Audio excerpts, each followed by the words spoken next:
was talking too much. So I was telling you guys that it's really still a topic that is very sensitive when you say AIDS and when you say Haiti, Haitian.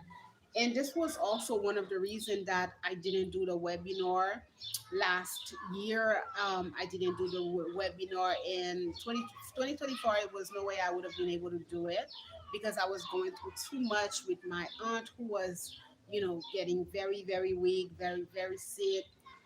And also it's still very emotional for me, the whole story, the way that I lost my cousin. I just look at it like there's so much more beneath the story with her. I'm so angered that she, like, there's so much more. It's like, didn't she trust us? She was raised with us, but it looked like she believed more in her brothers and her sisters. Like, she ashamed? Was it the reason why she didn't say anything to us? Was it shame? Because when you really think about it, right, and you think about the fact that um my sister is a whole person who works in this department, she would have had access to counseling, resources, like she would have been well taken care of. I would have never turned my back to her. I would have never looked at her like she was a nobody. I would have never done none of these things. But when you really think about that, and you think about the fact that the person chose to isolate themselves, they chose to go and to be with family members that did not care one sense about you. Her death was very tragic. There's so much more that I don't talk about here. Her family members humiliated her. They did not want to feed her. They did not want to be burdened with her. They felt like, oh my God, you have to die, and so many other things came out. So it really was an eye opener for me when it comes to certain things that you're gonna deal with in a country like Haiti. And it all comes from that poverty mindset, right? People who are poor, people who are looking at you like they're ready to grab you, they're ready to, kind of like take anything that you have going on because of their mindset, their poverty, their lack mindset. C'est pas péta ou non? Pas jamais de bon Dieu pour bien un paquet bien pour plein bien et puis wap moun wap kite ti moun piti derrière. Mm. Yap manje, yap tue petit tout. Left fini tout, that's the other thing. Remember the last live that I made? I said, be careful who you marry as a man. Sou son nèg qui reme travail ou aïe aïe aïe. Sou son nèg qui reme travail ou bien pas marié avec n'importe qui fille, pas marié avec fille pas de tête, marié avec une fille qu'on connaît jodi à ou malade là ou couché sous cabane l'hôpital comme ça, brasser pour comme ça, il va pas mettre de la tête. Ah, mes amis, even the woman who works here, that old woman who works here, I remembered when her husband died. I was so angry, I was so upset. I was like, mes amis, gade ki chan fiyon ki te yo manje neg la la men. Le ou gen mari, a lot of these women, they just want to have a husband. Just to say that they have a husband. It's a big responsibility to have a man in your life. If you don't have a man, a lot of people say, "Oh my God, you beautiful, you look good. You don't look like you've aged one bit since you've lived in Haiti. Life is good for you." I don't have a lot of stress. I don't got no Negro next to me. I don't got no man. I don't got nothing. It's just me and mine. It's stress diminishing. Stress diminishing. When you by yourself, you know how to move. A lot of time you get with these guys. Sometimes you're desert. You get fia droite, fia gauche. So as a wife, you gotta move a certain way with these guys. You can't always be kiki and kakaing with them. Do you know how to handle a man who's going through depression? It's a hard, I have brothers, I have cousins. If you have a man and you're a man and that person is going through a hard depression, it's hard. You gotta be able to pull them out of it. So I remembered when her husband died, and I said, oh my God, I can't believe that she let this dude die. Because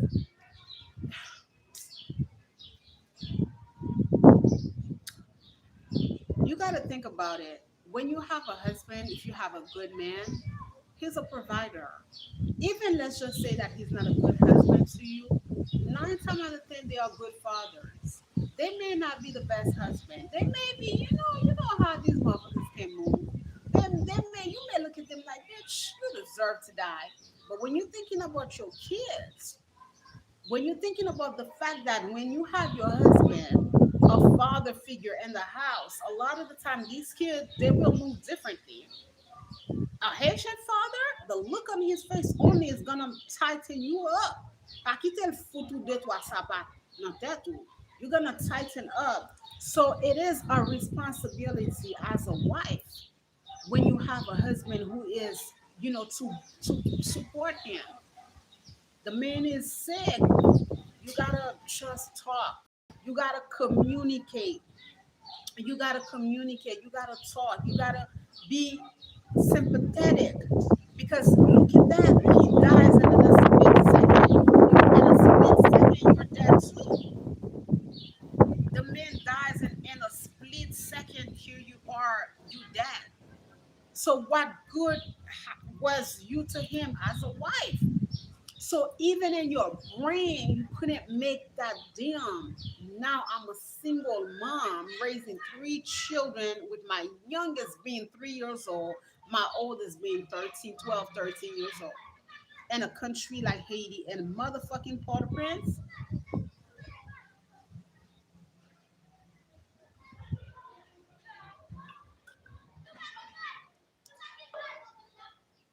between you and I feel like that man married wrong. I feel like he would have been better off with another woman. I know this is going to sound cold, but you can't be marrying a bimbo head. You can't be marrying somebody who is just it's just you can't do it to yourself. And I don't think that see the thing with this is gonna be too long. This is why you gotta vet and you gotta court. You don't just meet people and you see them and you're like, oh yeah, they're wife material, they're husband material. Being a wife in a country like Haiti is a lot. Being a husband in a country like Haiti is a lot. You gotta move differently. In a country like Haiti, being a wife, being a husband, it's a lot. Haiti se pa un peyi ke kom si ou ka gon se de tit kon sa. Sou paket afe oui.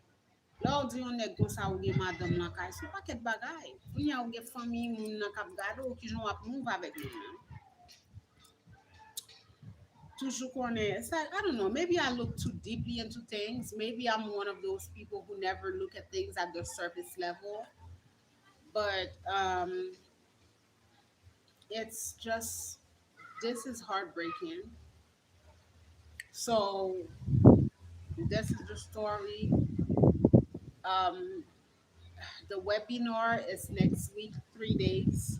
If you want to join us, it is a paid for webinar, so there is a fee with the webinar. We have already people who sign up.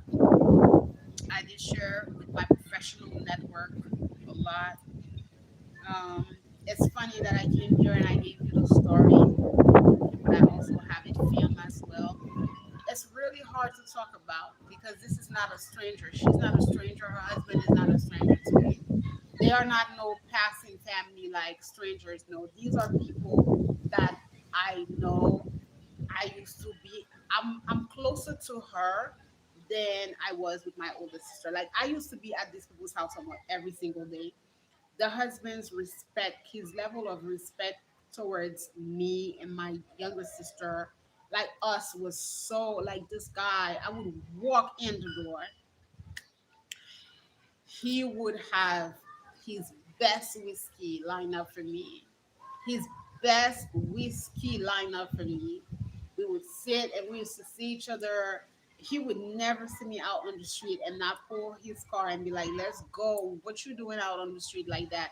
That was my people. Like it's so crazy. His wife was my cousin, but when I got to know him, I freaking loved him more than my cousin. Like he was real, he was honest. When my dad was away, he would drive my mom. He always came here because like my mom could count on him. Yo, I miss this guy so much. I regret, I miss him. Every time I see his kids, I cry. When I see his daughter, she looks so much like him, I cry. It's painful. These are two people. Their life is these are two people. Um their life was cut short for, you know, if you haven't watched the first live, you need to go watch that because this is the second one. I'm getting ready to log off. And this is the story behind the webinar, and specifically as it deals with the Haitian community, because like I said to you before, being Haitian is something else. You know, it's something else. It's something else. It's definitely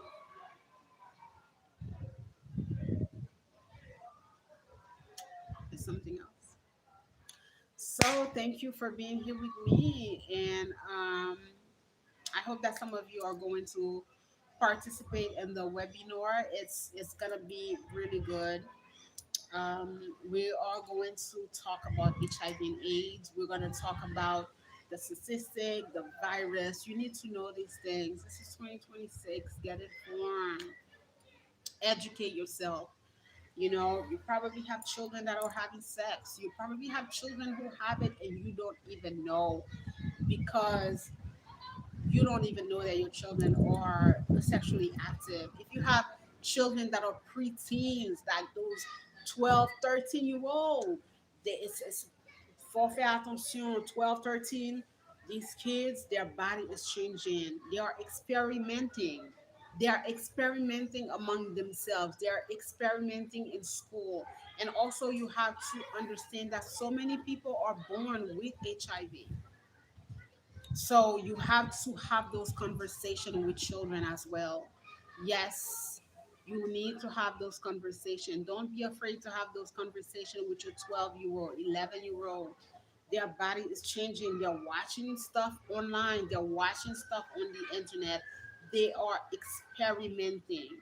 Don't be a parent who wants to believe that your child is not experimenting. Don't be a parent who feels like I'm not going to talk about that with my child. Get informed, sign your child up to educational program, make sure that they are informed, talk to them, have conversation to reaffirm the strength between you and your children. I am not from that generation. Still, no, I can't talk sex with my parents. You know, that's not their generation. Imagine that the husband told my parents about that. They couldn't even. They didn't. They don't know how to communicate, or maybe for them to call my cousin and be like, okay, this is what your husband shared with us. Before we leave this hospital, we want you to get tested. Before you leave this hospital, we want you to get tested. This would have been so simple, but they were uncomfortable. They probably didn't know how to address that. They literally let her go and die because the conversation, they're not talking. They're like, and still now, none of us are talking about. I'm the only person who's able to say this is what these people died for. And to be really honest, there was no test done, so technically I can't say that that's what happened, but I'm very certain that this is what happened. It's a lot of work for us to do when it comes to Haiti, when it comes to the country. Si se pa pou an yon tap pren kamera sa, m tap fon ti virel, même pas toujours aimé pour mon ouais que m'a filmé pour montrer nous derrière là qui malpropreté qui est de la caille là. There's a huge camp. There's over probably 100 people living in the back right there. These people, it's madness in this country. This is too long. I will be there with you. Maybe Sunday afternoon if they don't blast their music, because on the weekends it's complete chaos with them. This morning they started so early. Thankfully, God allowed them to not be so loud. But maybe I will be here with you guys Sunday afternoon. There is so much to talk about, guys. I do feel your warmth. There's a lot of work to be done in Haiti. There is a lot. So if you want to lend your support to Haiti, let me know. I still have my consultation. It is open. The consultation page, the consulting firm is there. It's not. It's the problems are endless. It's not only politics. It's social, it's politics, it's economic, it's everything. It's everything when it comes to Haiti. So never think that you cannot make change, because I talk a lot of politics because that's what interests me. But really, the social impact of Haiti is bigger than that. It's bigger than that. I also have videos on my Beacon accounts. Those are more thought provoking videos. If you wanna, join the Beacon accounts, I think it's beacons.ai/Daisylove83. I have also the membership. I have a lot going on. I try to, you know, separate my work, and there is a lot that goes down in those thought provoking videos that I feel like it's probably a little bit too much for the online community. So if you want to join my membership, you can do so. You can always join the membership. It's very inexpensive, only $35 per month. You get access to two videos a month, and or you can go to the Beacon accounts for the consulting and have access to some of those videos. But yeah, so I'm gonna let you go. I'll probably be here with you guys. If I don't come on Sundays, then we'll do next week. I'll be here, but I'll try to come with you guys, or maybe after the first day of the webinar on Monday or Tuesday, I'll be there with you guys. It's a lot going on for Haiti. Like the problems with everything that went down, the problems. We're gonna need the support. We're gonna need the support. So whether you want to, know exactly the area that you want to lend your support in, it's a lot. It's a lot. It's a lot going on. And again, don't believe that you can't lend your support. Whoever you are, we need that. I'm at this point of life where you have to. It's the way they have Haiti set up. Yeah, don't listen to these Haitians who are pretending that life is good. Life is not. It's a lot going on. All right, guys, thank you for being here with me. I appreciate you. All right, I will see you, if not Sunday with all this noise, then sometime next week. Um, Feel free to check the consulting page, and don't forget, sign up for the webinar if you are interested. The webinar, you don't want to miss